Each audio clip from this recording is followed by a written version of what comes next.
Bom, galera, nossa próxima palestra aqui é com o Igor aqui. Então, cara, manda bala aí. E aí, pessoal? Como é que vocês estão? Vocês estão de boa? O ambiente é pequeno. E aí, pessoal? Como é que vocês estão? Aê, moleque! Agora sim. Aproveitar que eu vim falar de coach hoje, né? Falar sobre coach, tá na moda.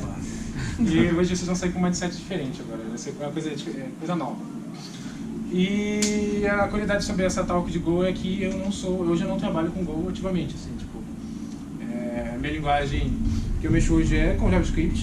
Tipo, eu costumo falar que eu saio do JavaScript, mas o JavaScript não sai de mim. Então, tipo, já arrumei trabalho de Python, trabalhei um tempo com Python, aí depois eu acabei voltando pro JavaScript. Fala aquele negócio do JavaScript, você mexe com JavaScript? Beleza, mexe lá. E eu tenho esse karma com JavaScript, eu acabo sempre voltando, mas eu gosto bastante de Go. Porque foi engraçado quando eu aprendi que, tipo, a primeira coisa que eu olhei pra linguagem, pra sintaxe, e falei assim, nossa, o negócio é horrível. Meu Deus, que sintaxe horrorosa.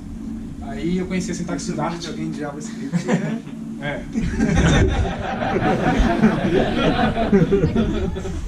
Então, mas aí que tá. Aí eu olhei a sintaxe, depois fui olhando com mais carinho e tal.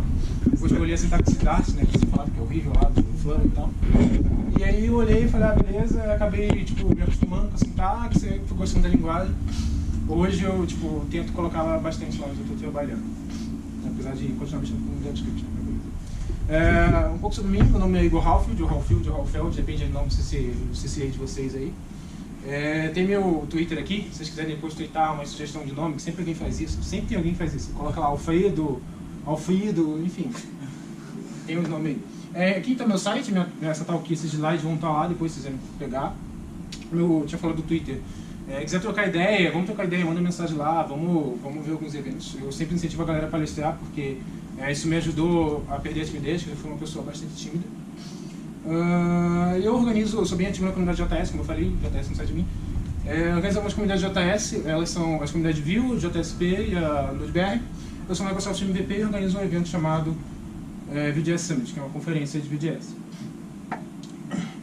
Eu trabalho na NoAlvo, que é uma startup aqui de São Paulo que faz compra e venda de mídia out of home, que é tipo outdoor, relógio de rua. Então lá a gente trabalha bastante com dados de trigonometria, no back-end e no front-end o nosso maior desafio é Maps. Então o Go seria bastante útil no nosso caso para fazer esse tipo de cálculo, porque a gente tem bastante dado e para agilizar algumas coisas e tal. E o último jabá, antes de a gente entrar no tema, eu estou organizando um evento chamado Serverless Week. Alguém sabe o que é Serverless aqui? Legal, bastante gente sabe o que é Serverless. Que é basicamente tipo, uma semana inteira de Serverless. É um evento gratuito. Então, tipo, pensa que todo dia, de segunda a sexta, 7 horas da noite até 10 horas, vai ter hangout no YouTube da galera falando sobre Serverless. Então, tipo, é uma ótima oportunidade para aprender e para passar com tudo também. Quero aprender Azure Function, quero aprender AWS Lambda, sei lá, estuda, manda uma talk. A melhor forma de aprender é você ensinando. O GIF travou, não queria que travasse porque foi difícil essa animação com CSS, mas beleza. E é um evento online, então, tipo, a primeira intenção desse evento é justamente trazer o conteúdo Serverless pro Brasil. E é isso. Essa aqui é a data do evento, qual for o paper está aberto, se quiser mandar tal, depois entra no link aqui, peguei um meeting muito louco. E é isso. Indo direto pro tema, como a gente está com uma galera juntinha aqui, a gente está bem num clima mais íntimo, quem aqui pode outra linguagem? Tipo, Python, eu joguei de levantar a mão, galera, vocês têm que me ajudar. C Sharp, Java, JavaScript, a galera com carro também. Beleza. Então, seguinte, pelo nome da talk, eu acredito que vocês tenham imaginado do que eu venho a trazer para falar aqui para vocês hoje. Para vocês entenderem realmente o que eu quero tentar mostrar para você é o seguinte. Imagina que você tem, sei lá, uma lista, um array, dependendo da linguagem que você está aí tem um nome diferente, mas você tem um array, certo? E você quer percorrer esse array e fazer um somatório de números. Então, tipo, sei lá, você vai percorrer o array e vai somar 2 mais 5, mais 6, mais 4 e mais 8. Certo? Então vocês já devem estar imaginando aí na cabeça de vocês como vocês fariam. Certo? Primeira vez que vocês bateram o olho e eu expliquei como é para ser feito, o que é para ser feito, vocês já devem estar imaginando, sei lá, no meu PHP eu vou fazer um for each aqui, vai ficar muito louco o negócio, vou ter o meu resultado. Ou então no meu Java, vou declarar uma classe lá com um pacote, vou subir uma aplicação inteira depois de fazer o negócio. Então, tipo, vocês devem ter imaginado o que você, mais ou menos, como é que você faria isso?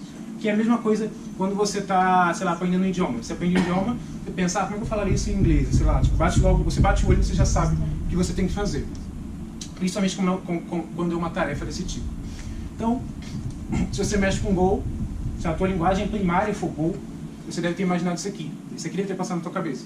Que é tipo, eu tenho um slice lá com a quantidade de números que eu falei aqui, e eu tenho uma variável accumulator, que é o acumulador, o valor, tipo, inicializado ali, eu tenho uma variável acumuladora, e aí eu faço um range aqui e vou somando naquele meu acumulador o meu valor, e no final, quando terminar o for, eu vou ter passado por todos os itens e vou ter somado todos eles. Legal? E aí a gente tem um número aqui, que é o número do valor acumulado ali. Só que aí entra uma questão. O que eu tinha falado sobre vocês baterem o olho e ter imaginado isso aqui é porque a galera que viu isso aqui estava mais acostumado com Go, por exemplo. Agora, imagina a galera que é de uma outra linguagem, assim, vamos chutar JavaScript, que é uma putaria do caralho lá, e a galera bateu o olho e pensou, cara, como é que eu vou fazer isso? O JavaScript já tem 20 formas de fazer uma mesma coisa. Provavelmente, eu espero, vocês tenham pensado assim. Então, tipo, a galera de JavaScript tenha pensado, como é que eu vou fazer um somatório dos valores de um array? Sei lá, eu tenho um array, eu coloco, sei lá, um reduce e faço aqui pegando o elemento anterior com o elemento atual e passando o valor inicial. Aí beleza, eu tenho um valor 25. Legal. Só que o ponto que eu quero chegar é, tipo, o que leva uma pessoa a pensar assim e a outra a pensar daquela outra forma? Isso vai muito do que a gente está, assim, do que a gente está tentando fazer diariamente, que é tipo,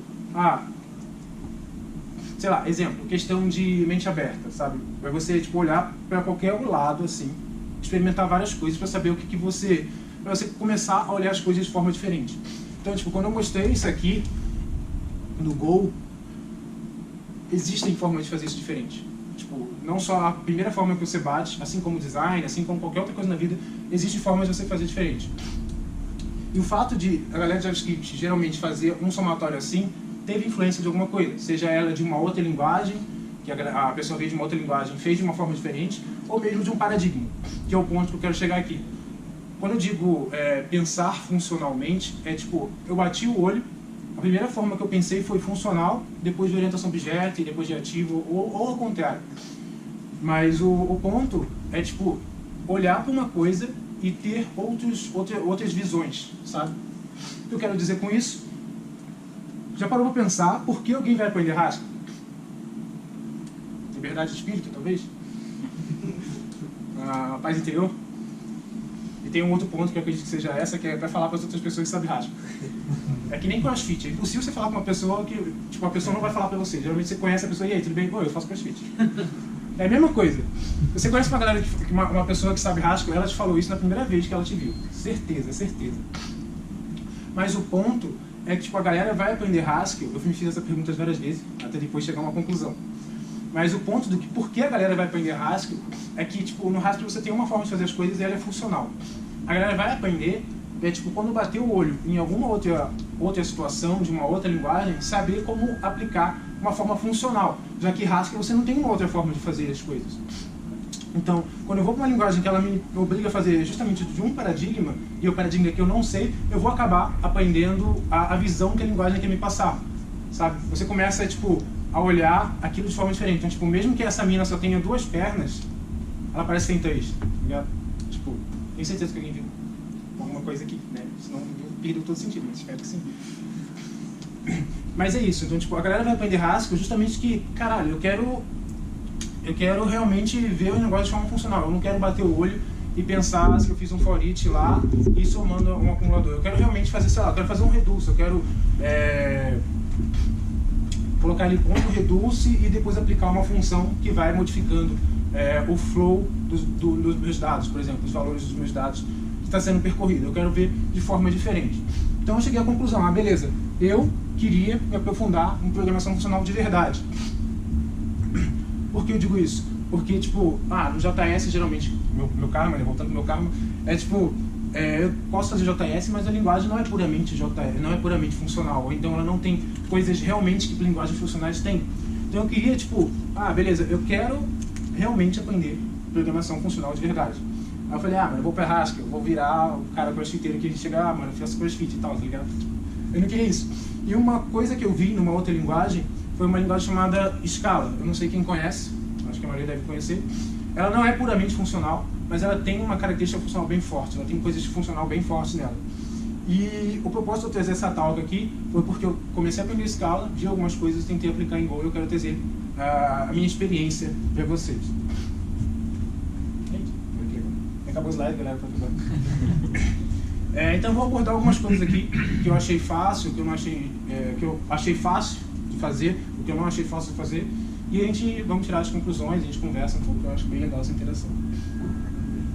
Legal. Primeira coisa, aqui estão os pontos, eu vou passando por cada um deles, mas primeira coisa, imutabilidade. Programação funcional, não existe aquele primeiro exemplo que eu mostrei de Go aqui, que é tipo, vou percorrer e depois eu vou somar a variável lá, colocando o valor. Não, aquilo ali eu estou meio que mutando a variável e não estou fazendo do jeito que é para fazer, que seria funcional, seria ser imutável, né? Então, imutabilidade é uma coisa que a gente tem em programação funcional e a gente, se for aplicar realmente esse conceito, a gente tem que lidar isso a sério. No Go, como a gente faz isso? No caso de variáveis simples, por exemplo, a gente consegue, tipo, ali em cima a gente tem um valor mutável. Então, tipo, eu tenho uma mesma variável, eu tenho, tipo, meu primeiro nome e segundo nome. E se eu quiser, tipo, colocar o meu nome inteiro, eu vou ter que mutar a variável, que seria, tipo, vou redefinir o valor dela mesmo, colocando o resto do meu nome e depois o final, e aí eu vou definir em cima do valor que já estava lá. E depois eu mostro aqui. Então, ali eu estou mutando o valor. A intenção da programação funcional é, tipo, manter realmente imutável. Então, sei lá, eu tenho uma constante Igor, que é uma constante first name, uma constante last name, e depois eu crio uma outra variável chamada, tipo, o nome inteiro, seria o nome inteiro, né? Seria a junção dos dois. Então, first name e last name eu tenho um nome inteiro aqui. Dessa forma, eu não mutei nenhuma das variáveis que já existe. Aí que acaba causando menos bugs, já que tudo que você vai fazer é meio que uma cópia e não uma modificação de um estado que já passou, independente de quantas linhas de código, principalmente em Go, que tende o código a ficar bem grande assim na vertical, fica meio complicado você saber, de onde está vindo essa variável, não sei. E eu estou mudando ela aqui, eu tenho que saber de onde ela está vindo para saber o que está acontecendo. Então, acaba ajudando bastante mutabilidade. Só que mutabilidade tem um outro problema no caso do Go, que é tipo, como a linguagem não trata tudo como imutável, a gente precisa fazer alguns workarounds aqui. Então, tipo, eu não consigo definir, por exemplo, aqui, eu não consigo definir uma constante, como eu defini lá na versão funcional. Então, tipo, eu não consigo colocar uma constante e definir um slice.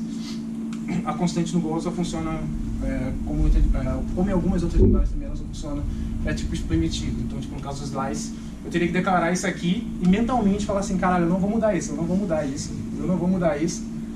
E eu vou ter aquela variável ali que não vai ser mudada na minha mente aqui, na minha mente, mentalizei. E, tipo, eu tenho um valor aqui e se eu for modificar esse valor, eu dou um append que eu passo o valor inicial, que é aquele ali, sendo que eu não estou mudando ele e passando os outros valores. E aí eu tenho um outro slice, que seria todos os meetups. Assim eu não modifico o meu valor inicial, que era dessa variável, que ela continua imutável.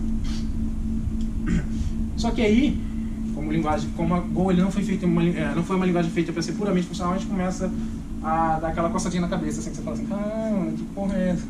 Que é, tipo, por exemplo, no caso do Maps, de Maps. Então, tipo, eu tenho ali um Maps de idades, aí eu tenho aqui legal, um mapa, legal, eu coloco o meu primeiro valor, aí eu coloco o meu segundo valor ali no meu map, legal, é que eu estou mutando o meu map, então, tipo, eu coloquei mais um valor, para ser imutável, nesse caso não é. E aqui, programação funcional é, tipo, eu tenho um map, certo? E eu tenho outro map, e agora eu tenho que juntar esses dois. Sendo que eu não vou colocar, tipo, Letícia aqui em age 1, sabe? Eu tenho que fazer um merge desses dois e ter uma variável chamada alWage, já que agora é imutável, certo? Então a gente vai usar uma função chamada mergeMaps, que aí é que está aquela coçadinha na nuca que eu te falei, que eu falei pra vocês. Que é tipo, o Go não tem suporte nativo a ser puramente funcional, sabe? Então, nesse caso desse mergeMaps, eu que fiz essa função, fiz ela rapidinho. Então, basicamente, ela recebe o map 1, o map 2 e retorna um novo map. Então, tipo, eu faço um novo map aqui, pego o length do meu map, contando o length dos dois maps que eu já passei, depois faço um for aqui em cada um e depois retorno a variável já com todas as idades. Então, tipo, por causa dessas coisas que a gente tem problema para lidar com o funcional às vezes em Go. Claro que, tipo, consigo pegar isso aqui, colocar no pacote externo e depois sair usando, e aproveitando, posso. Mas a linguagem default mesmo, ela não dá para você essas ferramentas. Beleza. A gente gente passou por imutabilidade. Agora outro ponto é Eager, eu não sei, o inglês está foda, é o Eager Release Evaluations, que é basicamente o seguinte: Eager, o Go ele é por natural Eager. Cadê a galera do inglês a me ajudar aí, mano? Eager, enfim, Eager Master. Então, tipo, Go, por padrão, ele é Eager Master, tá ligado? Que é justamente o contrário de ser lazy. O que eu quero dizer com isso? Quando você escreve um código Go, tudo que você coloca lá, tipo, mesmo estando dentro de função, ou estando num slice, numa struct, ele já é computado. O que eu quero dizer com isso? A gente consegue ver esse tipo de comportamento bastante no JavaScript, que é o seguinte: imagine que você cria uma função no JavaScript e essa função retorna uma variável. Retorna um objeto. Um exemplo, a função retorna um objeto. O objeto que você vai retornar na função, ele só vai existir quando a função for executada.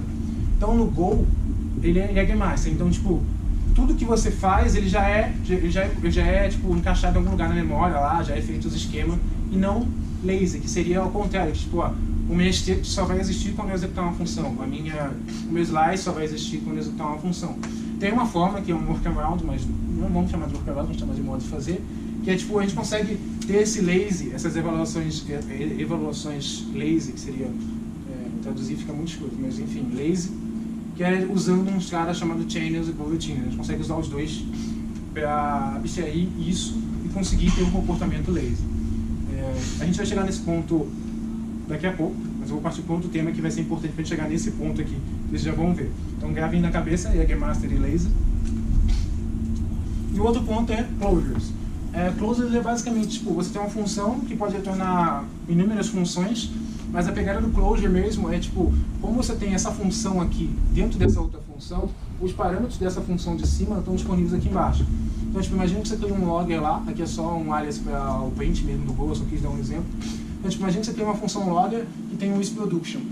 Aí você executa lá logger e passa lá se é produção ou não. E aí depois você vai ter as funções do logger, que, tipo, no caso a mensagem. Então, tipo, você vai usar isso aqui assim. Você vai, tipo, aqui é um logger com a produção habilitada. Então, tipo, eu pego uma variável ambiente lá, que é production.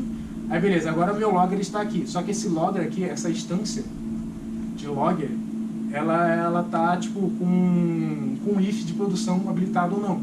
Então, tipo, você pode ter duas instâncias de logger, um com produção habilitada e o outro não. Então, você consegue utilizar funções.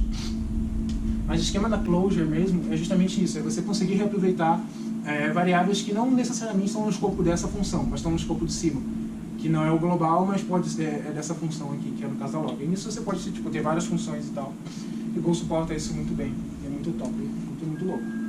E como vocês viram aqui, isso aqui já dá uma abertura para o próximo tópico, que é um cara muito louco, a gente usa bastante no JS, que o JS é uma putaria, que é os caras chamados Higher Order Functions. O que é Higher Order Functions?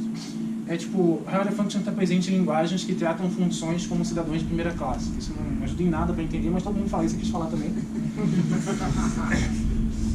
É o seguinte, isso significa, não significa nada, mas significa que tipo, eu consigo ter uma função que recebe uma função como parâmetro e dentro dessa função eu posso executar essa função com um valor. Ótimo, piorei a situação, cara. Mas é tipo, imagina que eu tenho uma função, essa aqui eu tenho o nome de caller, então tipo, uma função que chama. Olha que legal. Eu recebo uma função aqui dentro e essa função ela está tipada com, tipo, a função que vai vir aqui, ela tem um parâmetro que é uma string e retorna uma string. E quando essa função entrar aqui, eu vou executar ela passando o equal e vou ter um resultado depois de eu printar ela, certo? Então beleza, como é que a gente usa? A gente chama caller aqui embaixo, passando a função que eu defini aqui, ó, a função definida aqui. Então eu passo o f, que tem a mesma assinatura, então eu tenho uma função que recebe uma string e retorna uma string, exatamente o que eu coloquei como parâmetro ali. E o retorno dela é exatamente uma string. Então é como se fosse, isso aqui, o caller aqui, ele vira exatamente um executor de funções. Ele executa as funções que você passa por ele por parâmetro. Só que isso aqui habilita para você vários poderes, como por exemplo fazer o que a gente fez com o JS, que é no caso o Reduce. A gente consegue fazer um Reduce. Só que o Reduce é um pouco complicado para mostrar aqui, tanto que eu não consegui colocar o print aqui, mas eu coloquei um outro aqui que a gente usa bastante, no caso do JS, que é um cara chamado Filter. Ele tem a mesma premissa do Reduce ali, de comportamento, mas o Filter ele funciona da seguinte forma: você tem uma função Filter ali, você passa uma função que é a que vai iterar sobre o array de coisas que você passar. Então, tipo, imagina que você passa um objeto de 1, 2, 3, e essa função ela vai ser chamada para cada elemento daquele negócio, daquele slice lá, e vai retornar só o elemento que passar na condição que você retornar no filter. Ficou confuso? Acredito que sim. Então pensa que é o seguinte, esse filter aqui que ele vai fazer, ele percorreu vai jogar aqui na função, aqui é uma interface, eu tive que colocar uma interface para poder ficar genérico, mas aqui, tipo, como é eu sei que aqui eu estou passando itens inteiros, aqui eu já faço o casting da variável inteira. Ó, beleza, aqui ó, compilador, confia em mim que isso aqui é inteiro. E eu falo ali, ó, se for maior que 5, beleza, dá um true. Se for um true, ele entra no retorno do meu filter, que é a modificação que eu apliquei. A implementação do filter é basicamente isso aqui. Então, tipo, eu recebo uma função ali em cima, que é a primeira função, e aqui entra o pulo do gato, que é quando eu falei que vocês iam lembrar lá do Jägermeister lá e do Lazy. Eu não posso simplesmente passar um slice aqui. Eu preciso abstrair isso, o comportamento para coroutines. Para o negócio não existir logo de primeira e eu conseguir fazer uma iteração do jeito certo nele. Então, tipo, vocês notam aqui que eu não mandei um slice direto. Eu criei uma função chamada int, que ela é basicamente isso aqui. É uma função que recebe um número ali de elementos arbitrários, você vai mandando ele vai recebendo. Faço um channel aqui, que é basicamente uma interface também, para deixar genérico. E aí, a cada elemento que eu vou percorrendo, eu vou passando para o meu canal. Então, o elemento ele vai existindo aos poucos. E isso dá poder para a função filter funcionar. Que é basicamente, tipo, beleza, eu faço um canal aqui e esse canal está recebendo o elemento que eu estou recebendo da minha interação. Isso me dá poder para, tipo, beleza, a animação, a minha, como é que fala? Interação tá sendo feita ali de uma forma sem mutar objetos e cada objeto da minha interação está sendo passado para minha função de transform, que no caso é essa daqui, certo? E aí no caso o Reduce seria basicamente a mesma coisa, só que no Reduce ele é um pouco mais complicado a lógica dele para você poder aplicar essa função aqui, principalmente em Go. Mas legal, dá para fazer. E a pegada dele é justamente essa. Aí você fica tipo, eu queria usar esse aqui. Você não. Aí é tipo, interessante, mas é tipo, porra, eu vou ter que escrever um filter, eu vou ter que escrever um reduce na minha vida. Claro que não, alguém já fez isso, porque tem sempre gente com tempo nessa vida. E, tipo, ele tem esse módulo no YouTube chamado IterTools, que ele tem pra você, tipo, aquelas funções, tem função de filter, tem função de reduce. Tem bastante coisa aqui, então vocês conseguem depois dar uma olhada. E, tem bastante coisa que eu acredito que vocês consigam se virar bastante. Só não tem, tipo, aquelas funções de merge maps que no cara, aquela lá foi... aquela lá eu tinha feito lá para poder fazer uns workarounds e tal. Mas aqui tem bastante coisa para você aplicar como filter e reduz. O próximo tópico mostra o mesmo exemplo, mas é para me explicar para vocês o conceito. Então, Curry e Personal Application. É basicamente o seguinte. Uma função, imagina que você tem uma função de soma, é a melhor tipo de função para poder explicar isso. Mas às vezes você tem uma função de soma que recebe x e y como parâmetro.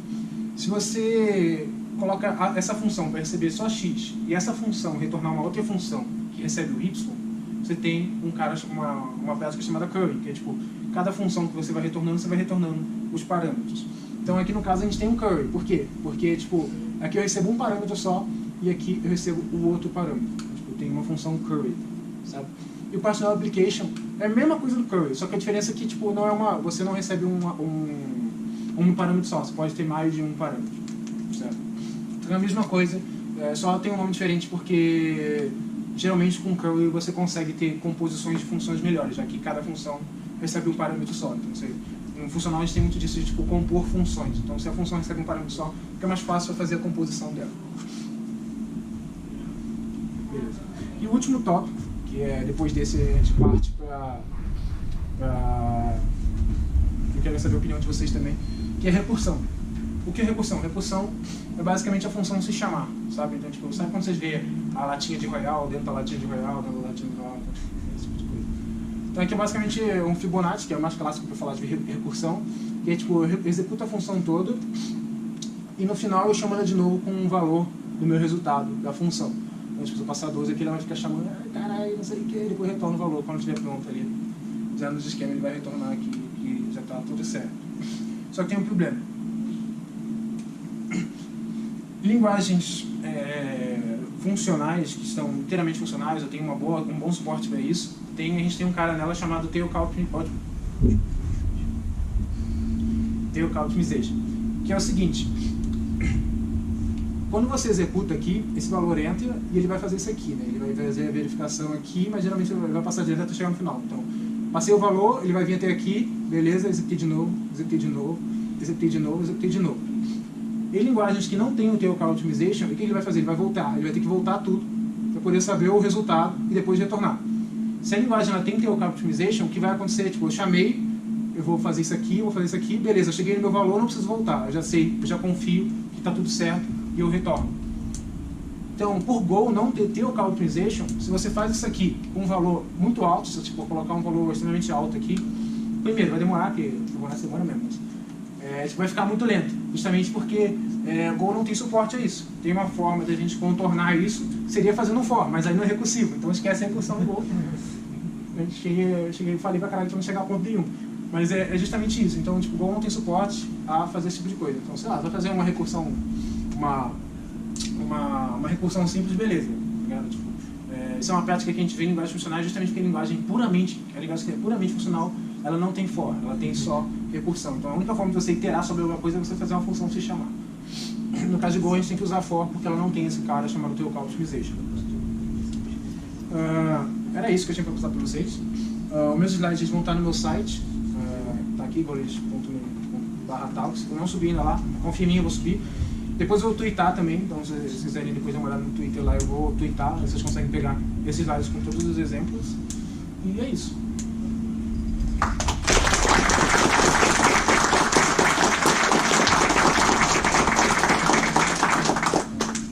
Perguntas? Nenhuma? Como funciona essa questão dos genéricos no Go?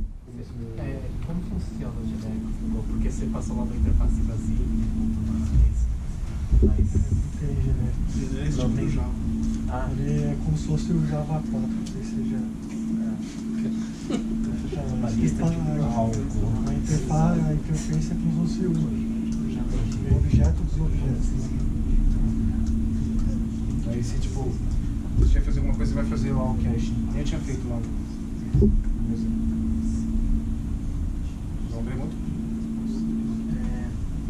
Você meio que respondeu no final, que era a parte de performance. Sempre que eu vi linguagens funcionais, sobre, a primeira coisa que eu via na cabeça é que a memória ia caber, ela ia ficar lenta, porque você ia fazer um monte de operações de stack. Isso é fato ou é só o Tail-Cow Optimization que de fato faz com que a produtividade, a performance não seja prejudicada por esse parâmetro? Então, o Tail-Cow Optimization é para ajudar, mas isso de fato é verdade. Tipo, se você faz alguma coisa mais funcional, ela vai consumir mais memória. Justamente porque, tipo, programação funcional é uma parada que surgiu lá no início, muito antes da orientação a objeto, acho que foi, se não me engano, depois da procedural, e, tipo, naquela época era inviável, porque naquela época a gente não tinha hardware. Hoje a gente tem hardware, tipo, velho, a gente leva um celular, tipo, bobear, tem mais hardware, se bobear não, tem mais hardware que o computador que eu tinha 4 anos atrás. Então, tipo, realmente consome mais memória.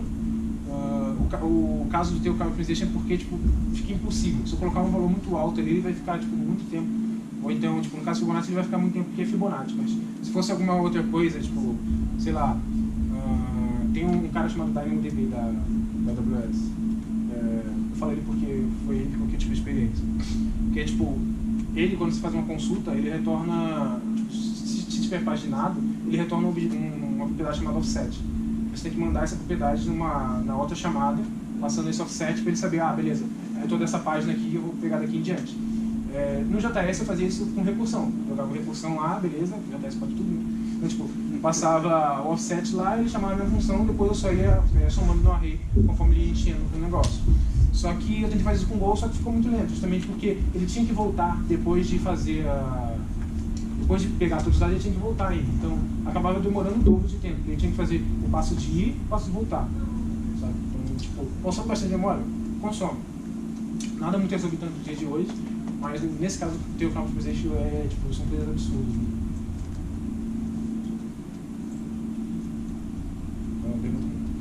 O pessoal tá todo tímido. Deixa eu comentar. Só uma curiosidade, acho que a resposta pode ser sim ou não, mas como eu estava falando de Haskell e eu vejo que tu trabalha talvez com Java com front-end, chegou a experimentar o Elm para... Talvez. Mas chegou a experimentar o Elm que, tipo, achei muito legal para justamente ter essa quebra de paradigma, né? Ele é tão limitado quanto o Haskell, só dá para ser funcional, mas ele é mais amigável, na minha opinião. Sim. É que o negócio do Elm é que é... Cara, não é o problema do Haskell. É muito difícil, velho. É muito difícil, tá ligado? Velho, o bagulho é difícil, velho. Eu quero botar um botão na tela, velho. Eu pensava que o React era chato, tá ligado? Enfim. Mas o legal do Elm, que ele trouxe pra gente, que a galera até hoje é fã do Elm por causa disso, é o State Manager. Então, tipo, ele tem um State Manager bem baseado em, tipo, imutabilidade, reducer, mudança de estado, tá ligado? Então, tipo, esse tipo de coisa eu gosto bastante do Elm por causa disso, porque, tipo, nele o estado é muito claro. Tipo, eu tenho um estado, eu aplico uma transformação nele, ele me gera um novo estado, e assim por diante vai acontecendo as coisas. Mas em relação a, tipo, a forma de fazer as coisas do Elm, velho, é basicamente a mesma forma do Haskell. Se for pra aprender a mesma forma do Haskell, eu aprendo o Haskell direto, pra poder falar que eu sei Haskell pra galera, que é muito da hora falar, eu sei Haskell. A galera recupira, né? Pessoal, mais alguma pergunta? Perguntinha? Então, é isso aí, né, galera?